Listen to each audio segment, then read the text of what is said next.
안녕하세요. 슬기로운 독서 생활의 작가 영아입니다. 오늘은 제가 머릿속이 복잡할 때, 생각이 많아서 잠 못 이룰 때, 나를 위해 실천하는 생각 버리기 연습이라는 책을 가지고 왔어요. 짜잔! 제가 좋아하는 핑크색으로 된 책이에요. 생각하지 않고 감각에 집중하면 실패의 두려움도 어지러운 마음도 사라진다.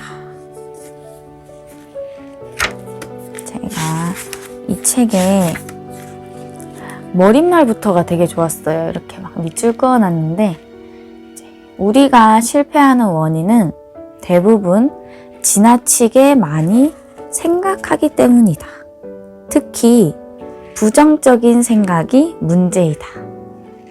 자, 열심히 하자! 라고 결심을 했는데, 실패하면 어떡해. 귀찮은데 그만두자. 라고 마음이 제멋대로 생각하기 시작한대요. 그리고 기분 나빴던 일도 빨리 잊어버리고 싶은데, 마음이 제멋대로 오늘은 정말 재수없는 하루였어 라면서 몇 번이나 그 일을 되새기곤 한대요. 또 10분만 쉬려고 했는데 마음이 제멋대로 이대로 1시간만 더 놀까? 라고 생각하기 시작한대요. 되게 공감이 많이 되지 않나요? 이처럼 우리의 의식에서 일어나는 생각은 제멋대로이고 우리가 하려는 일을 방해하기까지 한다. 즉, 그 누구도 아닌 바로 자기 자신이 하는 생각에 방해를 받아 마음대로 살기가 쉽지 않다는 뜻이다. 이 말을 거꾸로 하면, 마음속에서 제멋대로 굴며 우리를 지배하는 생각을 멈출 수만 있다면 스스로의 마음을 통제할 수 있게 된다. 여러분은 여러분의 생각과 마음을 통제할 수 있나요? 저는 아직 좀 어려운 것 같아요. 연습이 필요해요. 여기 2부에 보면 내 몸과 마음의 주인은 나, 일상의 습관을 다잡는 연습이 필요하다 라고 나오는데요. 1장은 말하기, 2장은 듣기, 3장은 보기, 4장은 쓰기와 읽기, 5장은 먹기, 6장은 버리기, 7장은 접촉하기, 8장은 기르기, 이렇게 있는데, 저는 오늘 말하기에 대해서 이야기를 해드릴게요. 보통 자신이 생각하는 것을 자유롭게 이야기하며 지낸다고 여길지도 모른다. 하지만 앞에서 말한 8정도 중에 정어가 있듯이 바르게 말하기란 사실 아주 어려운 것이다. 예를 들어 눈앞에 업무상 관계된 중요한 사람이 나타났다. 그를 발견한 순간 마음에 수많은 자극이 일어나 무언가를 해야 한다 라는 생각이 시작되면서 불안하고 초조해진다. 마음이 그런 자극을 받으면 상대를 기쁘게 만드는 이야기를 해 상황을 무난히 넘겨야겠다는 생각이 들끓기까지 0.001초도 걸리지 않는다. 그래서 순간적으로 비가 계속 오니까 불편하네요. 그런데 우산이 아주 멋지네요. 어느 브랜드입니까? 와 같은 말들을 술술 쏟아낼지도 모른다. 사실은 비가 싫은 것도 아닌데 비는 싫은 것이라는 고정관념에 사로잡혀 생각지도 않았던 말을 해버린다. 또 우산의 이름이나 브랜드 따위에는 관심도 없으면서 화제거리로 삼으며 대화를 이어간다. 그 순간 무의식 속에서 사실은 그렇게 생각하지도 않으면서 라고 거짓말을 질책하는 듯한 작은 목소리가 들려요. 조금씩 싫은 생각들이 잡음처럼 무의식의 영역을 어지럽히기 때문에 스트레스가 쌓이게 된대요. 내가 말해놓고 내가 스트레스가 쌓이는 거죠. 이게 왜 스트레스가 쌓이냐면 상대를 보았을 때 입력된 자극에 뇌가 자동적으로 반응해 제멋대로 사고를 시작했기 때문에 일어난 일이래요. 우리는 자유롭게 생각하고 이야기하고자 하지만 그 과정은 사실 자극의 입력과 자극의 입력, 인풋과 그것에 대한 생각의 자동적인 반응, 아웃풋이다. 실수는 이런 반응 과정에 대한 조절법을 모르기 때문에 생겨난다 라고 여기에서 말해요. 그래서 이런 패턴이 계속되면 그렇게 얘기하려던 게 아닌데 하면서 후회할 일이 많이 생긴대요. 첫 번째로 여기에서 나온 방법은 내 목소리 관찰해 보기예요. 우리가 평소에 되게 많은 말을 하잖아요. 그런데 항상 내가 말할 때 내 목소리가 들리는데 생각해 보니까 내가 내 말을 귀 기울였던 적이 잘 없는 것 같아요. 여기에서 내 목소리에 귀를 기울여 보라고 얘기를 해요. 중요한 것은 천천히 얘기해야 돼. 부드럽게 얘기해야지 하면서 스스로를 닥달하는 게 아니고 그냥 자신의 목소리에 의식을 집중하기만 하면 된대요. 이런 의식을 하잖아요. 그러면 자신의 목소리가 지나치게 높아지거나 빨라질 경우에 자연스럽게 마음이 불편해진대요. 보통 녹음을 해서 자신의 목소리 녹음을 들어보면 이렇게 내가 의외로 이렇게 빨리 말을 하고 있었네? 내가 이렇게 높은 톤으로 이야기를 하고 있어? 라고 놀라는 사람들이 되게 많대요. 하지만 평소에 이 객관적으로 관찰하는 버릇을 들이면 내가 이야기하고 있으면서도 내가 지금 말을 빨리 하고 있네?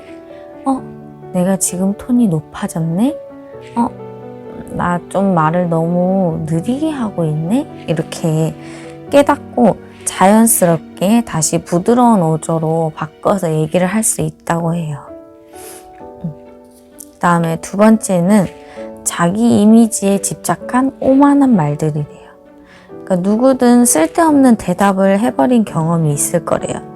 다른 사람에게 들은 것이 자기도 모르게 입력돼서 불쾌한 자극이 일어나면 그 자극에 반발하라는 명령이 내려와서 반사적으로 튀어나온대요.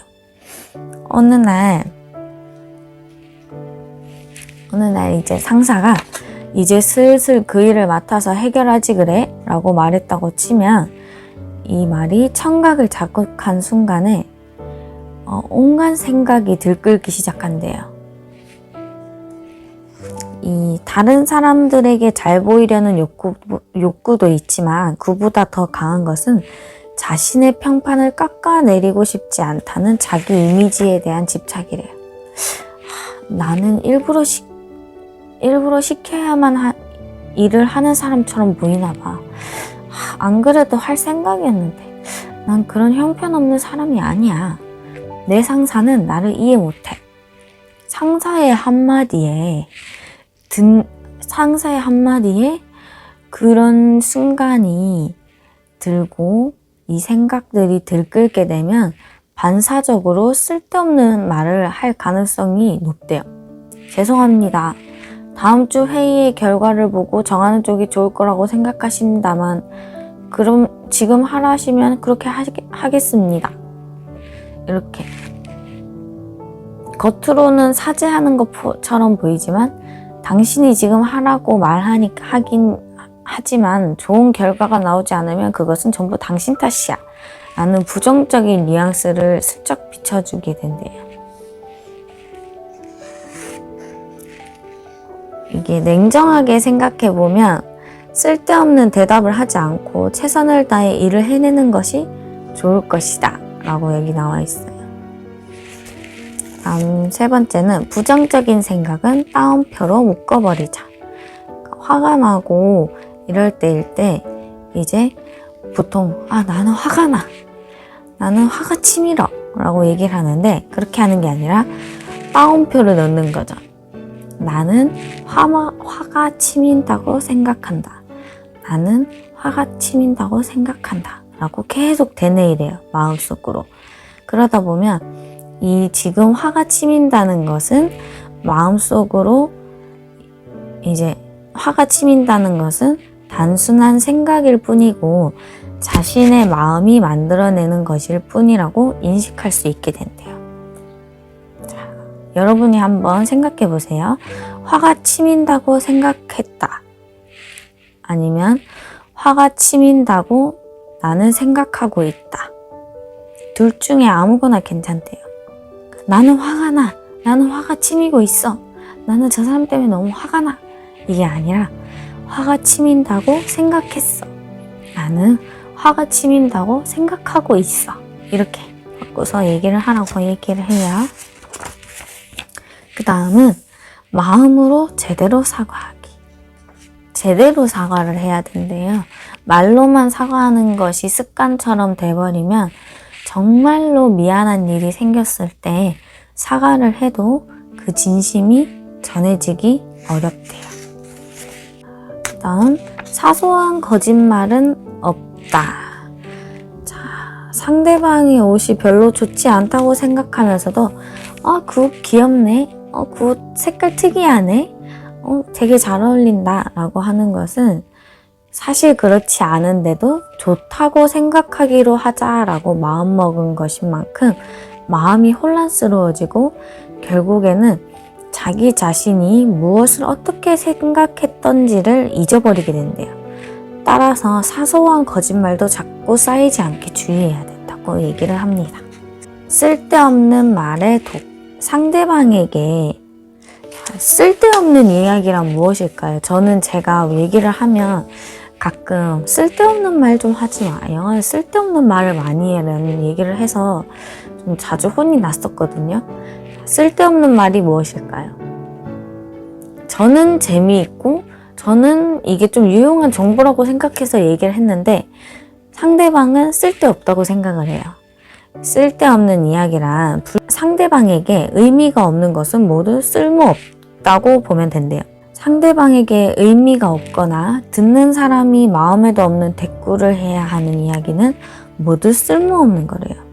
그 외에도 그러니까 보통 뭐 자기 자랑, 몰라도 되는 정보를 줄줄이 늘어놓는 것, 지나친 칭찬, 연예계의 가십 등 이렇게 듣는 쪽에서 보면은 그냥 듣기 싫은 이야기, 자신에게 득이 되는 이야기가 아닌 거. 나 이 얘기 안 듣고 싶은데? 라는 생각이 들면 그거는 다 쓸데없는 이야기가 된대요. 자, 마지막은 감사하는 마음이 감춘 것. 정말로 감사한 일이 있을 때 감사합니다, 고맙습니다 라고 인사하는 것은 말하는 사람이나 듣는 사람 모두에게 기분 좋은 일이다.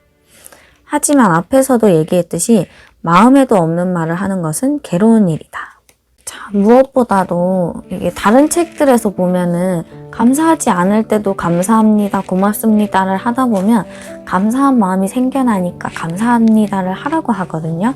근데 여기 책에서는 그런 마음이 감사하는 마음이 감사하다고 느끼지도 않으면서 감사하다고 말하는 것은 자신에게 거짓말을 하는 것이기 때문에 마음이 삐뚤어지게 만든대요.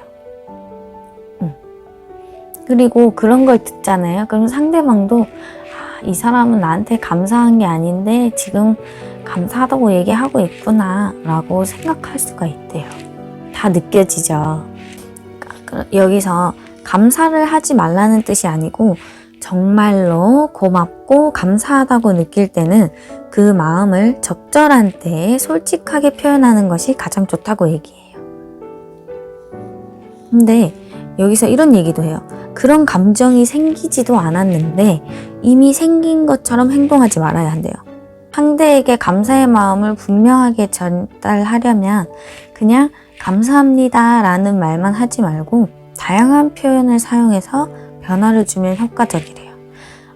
예를 들면 다른 사람에게 무언가를 받았을 때는 감사합니다 라는 말 대신에 오늘 저녁 식사 맛있게 먹었습니다. 가족들이 모두 좋아했습니다. 라는 것처럼 감사하다는 말을 사용하지 않고 감사의 마음을 전할 수 있는 방법을 얘기해 보래요. 여기에 진짜 좋은 게 하나가 있는데 자신이 싫어하는 물건이나 처치하기 곤란한 것을 받았을 때는 어떻게 하면 좋을까요? 맛있지도 않은데 맛있다고 거짓말을 하면 스트레스만 커지고 상대방에게 신뢰가 된대요.